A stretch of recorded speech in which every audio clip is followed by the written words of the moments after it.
Salut, mon nom est Sonia Tremblay et vous écoutez Sortir des ruines. Aujourd'hui, un épisode ASMR. Donc, ça va être tout en douceur. En fait, je veux tout simplement vous présenter 3 livres de magie ou tout ce qui a trait à la magie que j'aime. Mais tu n'es pas obligé d'aimer la magie pour apprécier ce vidéo. On s'entend, c'est pour la relaxation. Je pourrais même te présenter dans le fond les circulaires des rabais de la semaine. Ça ferait la même chose. Mais si tu aimes la magie, bien, ça fait une pierre deux coups. Moi, j'aime beaucoup les rituels magiques. J'en fais beaucoup. J'aime la symbolique de certaines choses en magie.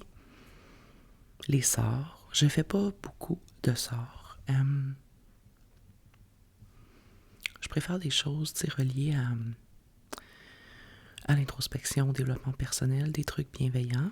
Il y a des sorts qui peuvent être bienveillants, comprenez-moi bien. Mais quand même, j'essaie de ne pas, interagir avec la vie de quelqu'un d'autre, là, ou son chemin, si on veut le dire comme ça. Ceci étant dit, j'ai 3 livres. J'ai un petit livre qui s'appelle « Sorts et potions de sorcière ».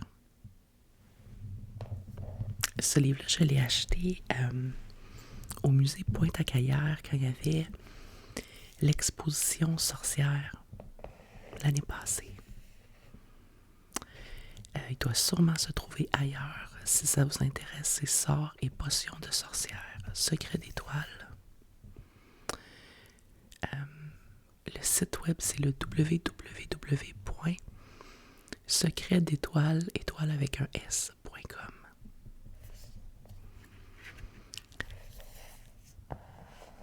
Il est magnifique, ce petit livre-là.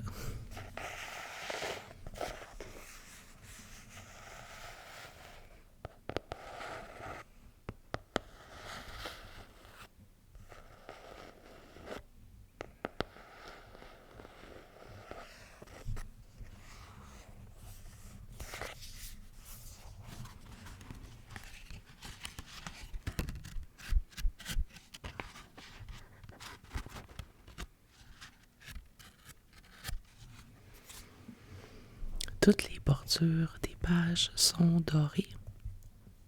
Et c'est un tout petit format comme de poche.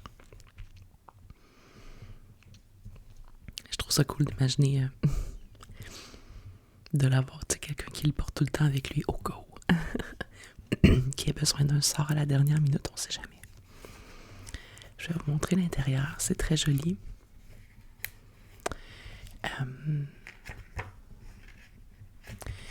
Donc, il y a évidemment une petite table des matières avec tous les sorts possibles.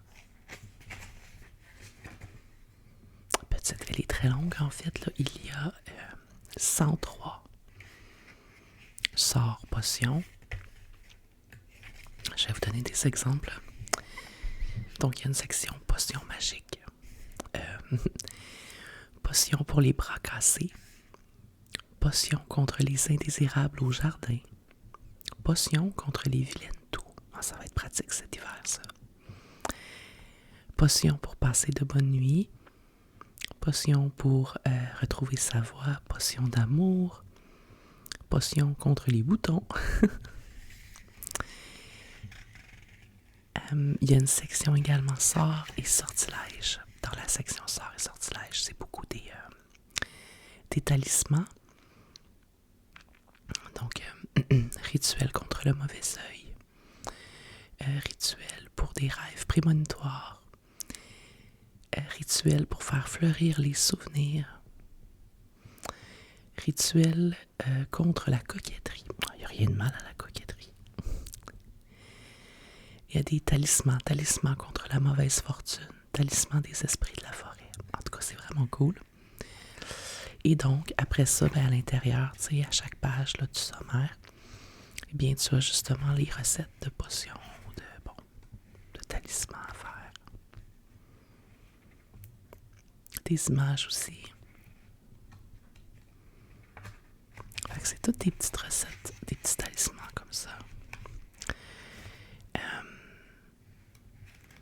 Je peux vous en lire un, là, tu sais, il y en a que c'est, comme je vous dis, des choses qu'on a à la maison ou pas. Tiens, on va faire potion contre les vilaines toux, parce que c'est ça, avec la saison hivernale, hein, c'est à la page 21.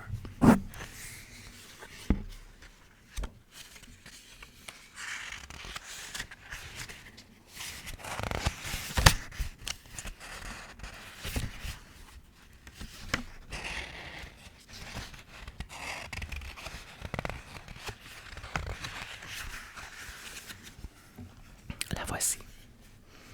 Donc, la potion contre les vilaines toux.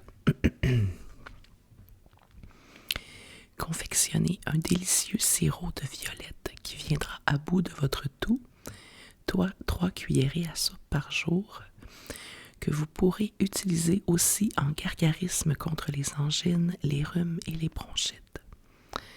Pendant 6 heures, faites infuser 3 poignées de fleurs fraîches, de violettes j'imagine, dans 1 litre d'eau mélangée à 1 kg de sucre. Puis, au bain-marie, laissez réduire cette préparation pendant 1 heure et enfin, après l'avoir filtré, versez ce merveilleux sirop dans une bouteille de verre teinté. Évidemment, on se rappelle que, bien que moi je crois quand même beaucoup aux bienfaits des herbes, il reste que si vous sentez que vous avez une maladie qui nécessite un médicament, comme un antibiotique, c'est important d'aller voir un médecin. Donc voilà, ce premier livre, alors je vous le répète là, c'est Secret d'étoiles, sorts et potions de sorcières. Et le site c'est le www.secretdétoiles avec un S, pas secret là, secret d'étoiles en un mot, il y a juste un S à étoile.com. Le frigo vient de partir son chant, le chant des siens, de sa tribu. Désolée si vous entendez une vibration là en arrière, mais bon. Alors voilà, imprimé en Pologne. Bon. Le deuxième livre, je l'ai également acheté à l'exposition sorcière. Mais ce livre-là est très connu, on le trouve pas mal partout, j'imagine honnêtement sur Amazon, entre autres. C'est en anglais. Je ne sais pas s'il y a une version française. C'est The Book of Magic de Mama's Moon. C'est Semra Aksever, Haksever, l'auteur. Ce livre-là, The Book of Magic, c'est un peu un recueil Magie 101, dans le fond, avec un peu de tout. Ça parle de taromancie, ça parle de rituels selon les cycles de la lune, ça parle d'offrandes, ça parle de bougies, comment utiliser les chandelles, les couleurs, leur signification. Ça parle de petites recettes justement de potions également.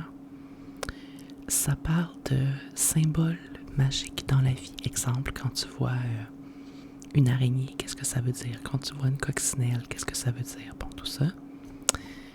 Il est vraiment le fun ce livre-là.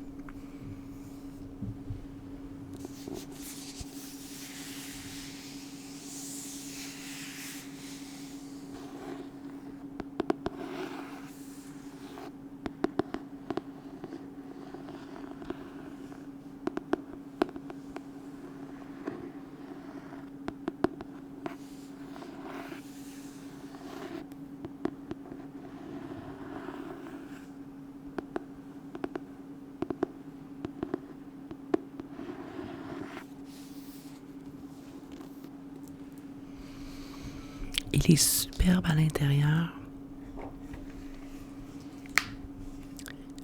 Il est imprimé là, surtout le vert, l'oranger, le noir. Vous avez évidemment encore une fois une table des matières, un préface. Et ensuite de ça, vous avez des instructions sur comment utiliser le livre dans le fond. Ça explique un peu justement comment le pouvoir magique est en nous et tout. Et ensuite de ça, vous avez justement les sections, comme je vous disais. La section de Basics, c'est quelqu'un qui s'intéresse à la magie, qui commence, c'est super intéressant. On parle de comment faire des sorts, comment construire un hôtel, altar en anglais, là, tu sais, un endroit sacré pour construire dans le sens, comment placer, là, tu construis pas là nécessairement, mais quoi mettre sur ton hôtel, comment l'utiliser, comment le placer. Encore une fois, c'est des suggestions. La magie de chaque personne est individuelle, hein, mais fait que c'est ça, comment construire ton hôtel.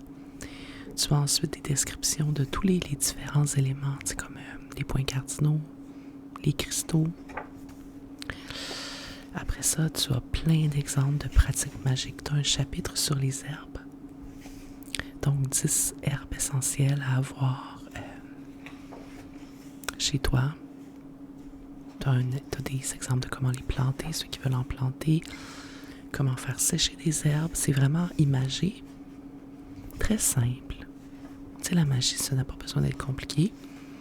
Puis un livre comme ça peut parfois être ce que tu as besoin pour aller chercher un peu de confiance dans ta pratique. Parce que la pratique magique ne nécessite pas nécessairement d'outils, mais avoir des bases peut te permettre d'utiliser certains éléments pour donner confiance en ta pratique, pour t'appuyer sur quelque chose, pour concentrer ton énergie quelque part. On a donc, comme je vous disais, toute la pratique magique des bougies avec le descriptif exemple de leur couleur. Donc, il y a vraiment de tout dans ce livre-là. Ensuite, il y a même une section sur les chakras.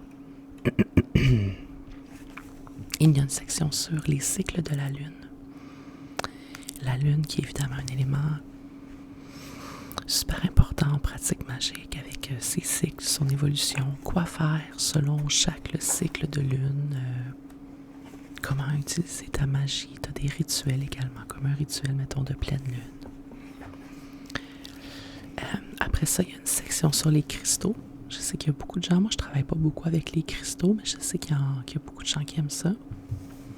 Donc, une section sur l'énergie des cristaux, encore une fois, comment les utiliser,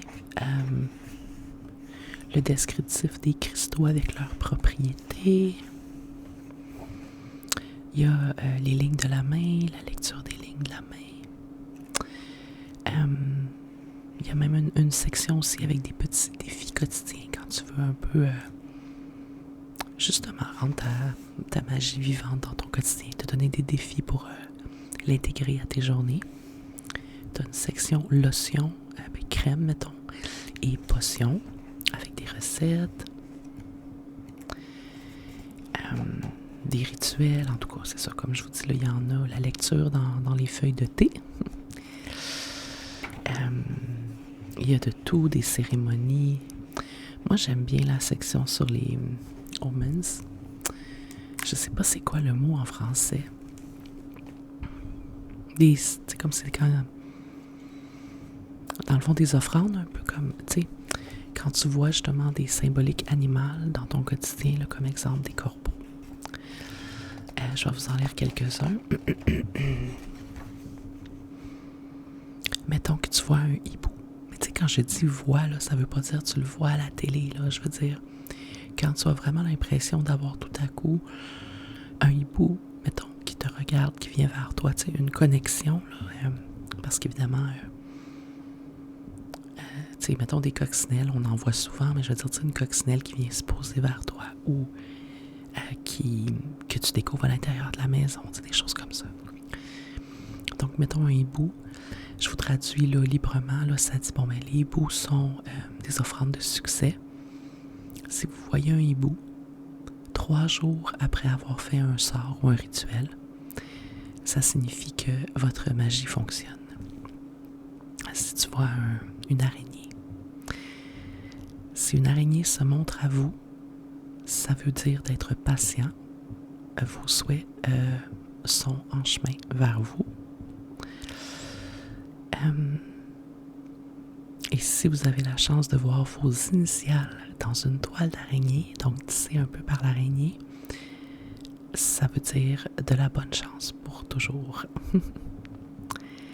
Les coccinelles.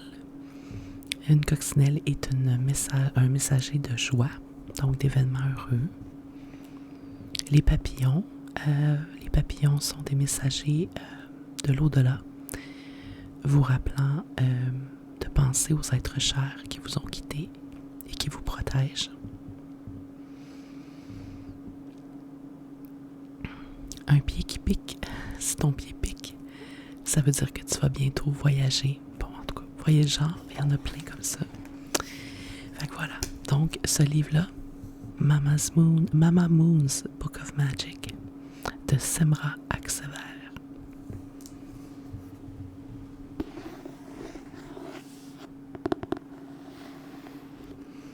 Je vais essayer de vous mettre les infos dans la description du vidéo si j'y pense. Je ne suis pas super bonne avec les infos et les descriptifs de vidéo, mais je vais essayer d'y penser.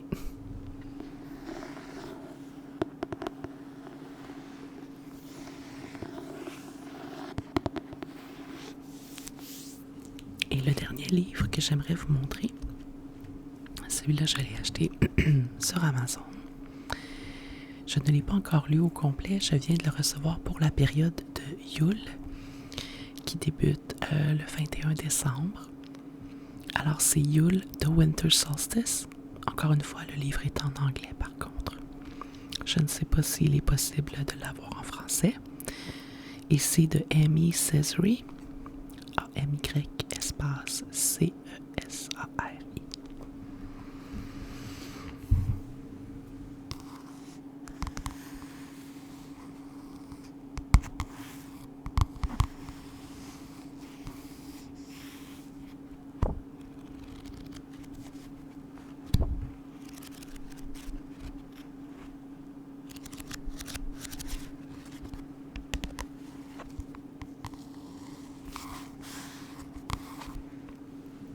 Ce livre parle de la période de Yule et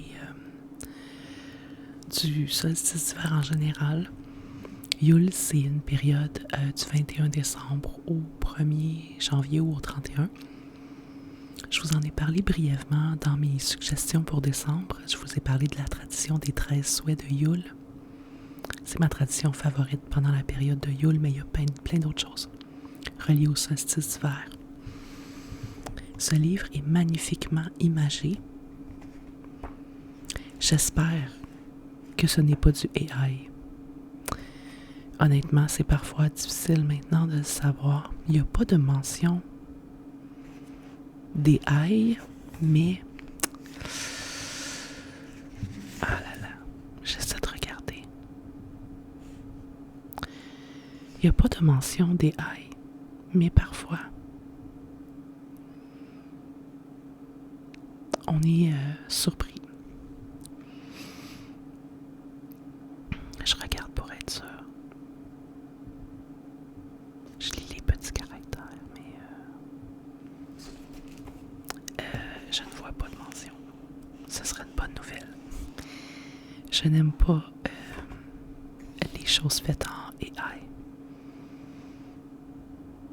Personnellement. Alors, j'espère que ce n'est pas du AI. Bon, je vais lâcher le morceau. Donc, tout ça pour dire, ce livre est magnifiquement imagé. Je vous montre quelques pages. Il est en couleur.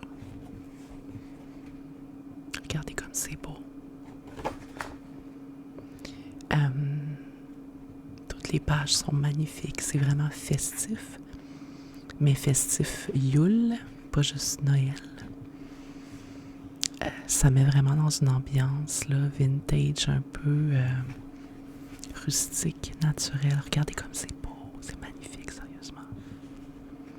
Ça me donne le goût de faire des dessins. Cristaux. Regardez ça. Bon, alors voilà, voyez le genre. Celui-là, donc, je l'ai pris sur Amazon. Alors, bon, vous avez le lien de ma boutique Amazon. Je le mettrai également dans la description. Et dans ce livre, dans le fond, on a l'explication de ce qu'est Yule. On a encore une fois différentes traditions que vous pouvez mettre en place si ça vous intéresse. Il y a toute l'explication des phases de la lune dans l'année avec les termes pagans, si on veut, païens. Il y a des petites recettes, des légendes. Ça parle vraiment de la période de Yule, donc les esprits, l'historique, les symboles, le symbolisme derrière cette période, des ornements que vous pouvez faire, des recettes de biscuits au gingembre. Il y a même des tirages de tarot pour le solstice d'hiver. Parce que dans le fond, Yule commence au solstice le 21 décembre. Le solstice qui est la nuit la plus longue. Il y a aussi les herbes reliées à Yule.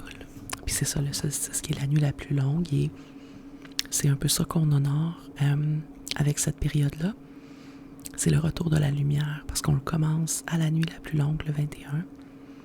Et ensuite de ça, on célèbre pendant 12 jours là, le retour de la lumière, éventuellement, évidemment.